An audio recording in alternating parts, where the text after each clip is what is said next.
You refer to the new Dalit, and you've written about this, and who is an aspirational and a forward-looking citizen of the country, right?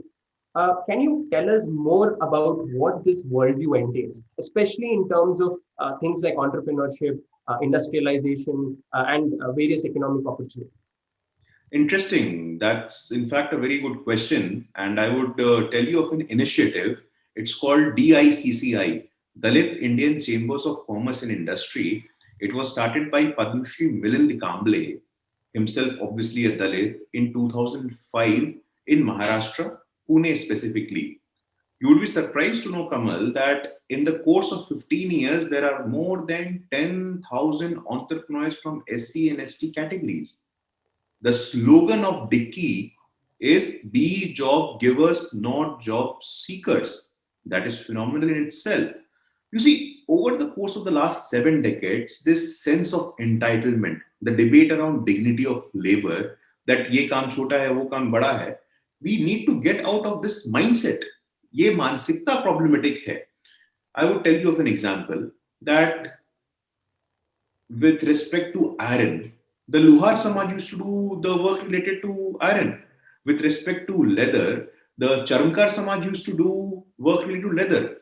If you look at today's perspective, today's paradigm, the biggest Luhar is Tata, the biggest Charmkar is Bata. So we need to go beyond that. We need to go beyond that rhetoric. We need to attach equal amount of respect to each and every profession. We need to attach dignity to these professions. But over the course of time, obviously because of countless invasions and the sort of mindset that was primarily responsible was infused by the Congress party because they have ruled the country for the maximum number of years.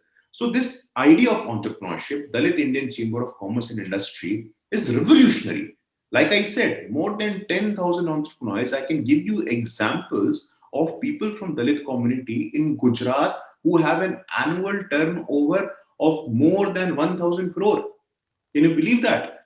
Now look at the narrative which is being peddled by Washington Posts of the world, the New York Times of the world. That is something which I found very unfortunate. So we need to do some self-examination on that as well. Even currently, when, like I said, that the Honorable Chairperson of DICCI, he says, be job givers, not job seekers. That's a huge demand. That's a huge slogan in itself because a scheme that was envisioned in 2015, Stand Up India, in collaboration with the government of India, it institutionally asks the public sector bank.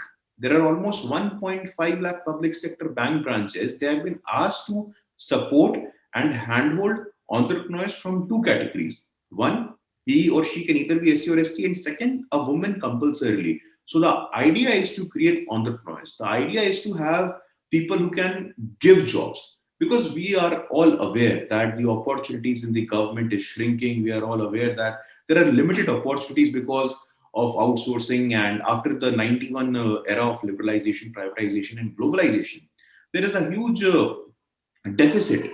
So how do Dalits become part of the new India story? How do you become stakeholders in the new India? How do you contribute towards the growth of new India? So that is something which is very important. The problem comes when specifically on the basis of your political motivation, on the basis of your political interest, you want to restrict the entire Dalit discourse in the past. That is the problem. They deliberately, they have this agenda, they have this propaganda that the entire Dalit discourse must not get away from the past. I agree with them to some extent. You see, historical injustices has been there, but there has to be a way out. What is the way out? The way out is to be a part of society because the government is trying to have an inclusive, equitable, and a sustainable model now. And that is something which is very important.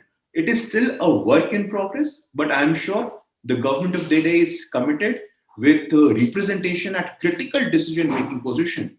I can tell you this with all the authority that you look at the organizational hierarchy of the Bharatiya Janata Party. You see, the first Dalit speaker of Lok Sabha, GMC Balayogi. Now, if you look at the mainstream intellectual narrative, they would say it was Meera Kumar. It was not the case. The first Dalit Speaker of Lok Sabha was Mr. GMC Balyogi from Hyderabad, and it was during the NDA government. I can also tell you the first Dalit president of any national political party was Swargya Bangaru Lakshmanji. He was in the Bharatiya Janata Party. So that is the problem. The Congress party, we all know that their presidents come from single family. And that is something which is problematic with them as well. The G23 and the Congress party are trying to do some introspection here. They are indulging in some letter writing as well. But I don't see a lot of hope and promise from them because the party is mired in past and they have some family issue. But the issue here is not. The issue is that the Congress party has constantly used Dalit as vote bank. They have patronized them. But now the call is not for patronizing, the call is for partnership. That is something which is very important, and that is the reason. You see the youngest woman MLA, she is a Dalit, she is from Gujarat, Malti Maheshwari. How many of us know about that? You see at the general secretary level, you see the quality representation from the community is massive. The fact that we not talk about it, because obviously we don't believe in it. We don't believe in that narrative. We believe that everyone, regardless of their caste, regardless of where they come from, regardless of what language they speak, regardless of their religion, we consider them as an Indian. And that is the reason that we have formed this sort of a stable and a constructive narrative around it. So when I say new Dalit, when I say aspirational Dalit, they don't want themselves to be stuck in the past. They're forward looking, they're forthcoming, they have a vision, they have imagination, they are action oriented. They want to be a part of the new India story. There are millions of such examples that I can give you that where Dalits have gone out the way. You see Kalpana Saroj, her story is amazing. A woman coming from the community who once contemplated suicide because of difficult marriage. She today is the owner of a huge empire going to hundreds of crores. Mr. Milind Kamble himself, Mr. Makwana from Gujarat, Mr. Raja from Karnataka.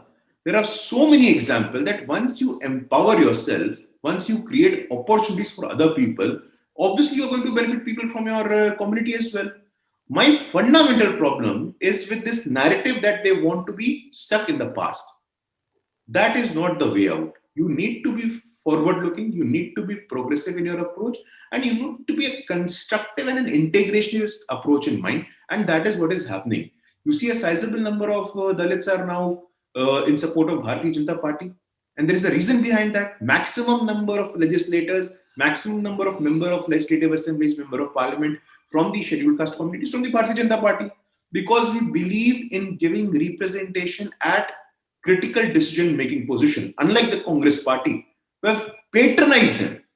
I would also tell you of one example, Babu Jagjivan Ram, who went on to become the Deputy Prime Minister of the country. 1971 war, he was the Defense Minister of the country, and that was one of the most historical and remarkable war in the history of India. It was under his leadership. But we all know that the entire credit went to the then Prime Minister. But that is so unfortunate. Why did they do so? It was finally Babu Jagjivan Ram, he had to leave the Congress party. He had to leave the Congress party, form another outfit, which was called Congress for Democracy. So these guys are stalwarts. These guys, Babu Jagjivan Ram never lost an election his entire lifetime. He still has his name in the Limca Book of World Records for never losing a parliamentary elections and being in parliament constantly for 50 years. Why don't we remember such icons?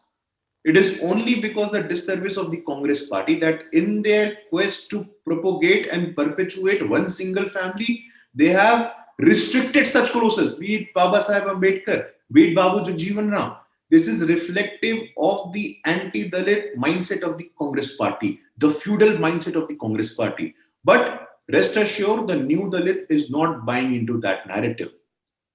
Like I said, and I like to repeat the statement that he or she wants to be a part of the new India story, the Atmanirbhar Bharat story. He or she wants to be that entrepreneur to create opportunities, not to become job seekers, but to become job givers. So that is something which is a fundamental transformation that has come since the last 6 years. Right. Very fascinating, Guruji. Thank you for sharing those insights. Namaste. We hope you enjoyed this Chitti Media content. Please remember to subscribe to us and switch on the notifications for this channel. For our other social media links, more content, and to support our work, please visit citti.net. Dhanyavad. Namaskar.